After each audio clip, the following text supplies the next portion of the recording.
இலக்கணம் 7 vocabulary on Sunday. இந்த week நம்ம பார்க்க போகிறதும் சமைக்கலாமாங்கிற டாபிக் தான். லாஸ்ட் வீக் நம்ம பார்த்ததும் சமைக்கலாமாங்கிற டாபிக் தான். அதில் பார்த்த 7 வேர்ட்ஸ் டோட்டல் டிஃப்ரெண்ட். இன்றைக்கி நம்ம பார்க்க போகிற 7 வேர்ட்ஸ் டோட்டல் டிஃப்ரெண்ட். ஸோ வீடியோவை ஸ்கிப் பண்ணாமல் பாருங்கள். தமிழ்ங்கிறது ஒரு மொழிதானே தவிர அறிவு கிடையாது. ஓகே, வாங்க நம்ம வீடியோக்குள்ளே போகலாம். சமைக்கலாமா ஆரம்பிக்கலாமா? ஃபர்ஸ்ட் ஒன், பீல், தோலை உரித்தல். வெங்காயம் அதுக்கெல்லாம் நம்ம தோல் உரிப்போம் பார்த்திங்களா, அதுதான். விஸ்க், கடைதல், பருப்பு கடைகிறது, கீரை கடைகிறது.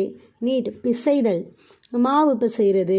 ஸ்கியூஸ், பிழிதல், ஜூஸ்க்கு பிழிகிறதா இருக்கலாம், இடியாப்பத்துக்கு மாவு பிழிகிறதா இருக்கலாம். ரோல், உருட்டுதல்.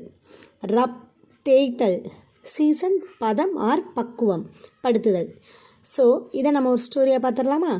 இப்போ நம்ம சமைக்க போகிற டிஷ்ஷோட நேம் ஆனியன் போட்டு ப்ளஸ் பருப்பு போட்டு ஒரு சப்பாத்தி பண்ண போகிறோம். அதுக்கு நம்மளுக்கு தேவையான பொருட்கள் எல்லாமே எடுத்து வச்சுக்கலாம். ஃபஸ்ட்டு வெங்காயத்தை பீல் பண்ணிடலாம். தென் பருப்பை நல்லா விஸ்க் பண்ணிடலாம், கடைஞ்சிடலாம். தென் அதோடு கொஞ்சம் மாவை போட்டு நீட் பண்ணிடலாம். ஸோ பீல் பண்ணியாச்சு, விஸ்க் பண்ணியாச்சு, நீட் பண்ணியாச்சு. ஸோ அடுத்து நம்ம மாவை இது பண்ணுறதுக்கு நம்ம சப்பாத்தியை பண்ணுறதுக்கு பதிலாக கொஞ்சம் சீடை மாதிரி பண்ணிக்கலாம், இல்லை சீவல் மாதிரி பண்ணிக்கலாம். அதுக்கு நம்ம இடியாப்பம்லாம் புளிவும் பார்த்திங்களா, அதில் போட்டு கொஞ்சம் ஸ்க்வீஸ் பண்ணிக்கலாம். தென் ஆஸ் யூஷுவல் சப்பாத்திக்கு எப்படி நம்ம ரோல் பண்ணுவோம், மாவை உருட்டுவோம், அது மாதிரி ரோல் பண்ணி சப்பாத்தியாக ரப் பண்ணிடலாம், தேய்ச்சிடலாம்.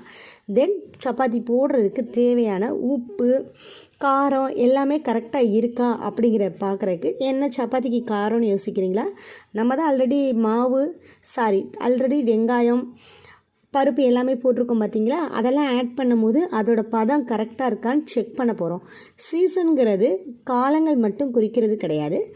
நம்ம சமையலுக்கு போடுறது உப்பு, கரம் மசாலா, இப்படி நம்ம என்னெல்லாம் ஆட் பண்ணுறோமோ, சீசனு புதினா இப்படிலாம் நம்ம ஆட் பண்ணுறோம் பார்த்திங்களா, அந்த ஆட் பண்ணுறதை தான் சீசனிங் சொல்கிறோம். ஸோ என்னென்ன தேவையோ அதை எல்லாமே பக்குவப்படுத்தி கரெக்டாக இருக்கான்னு பார்த்துட்டு சமையலை ஃபினிஷ் பண்ணிடலாம். பீல், விஸ்க், நீட், ஸ்கியூஸ், ரோல், ரப், சீசன். இன்றைக்கி வீடியோ உங்களுக்கு பிடிச்சிருந்துச்சுன்னா லைக் பண்ணுங்கள்.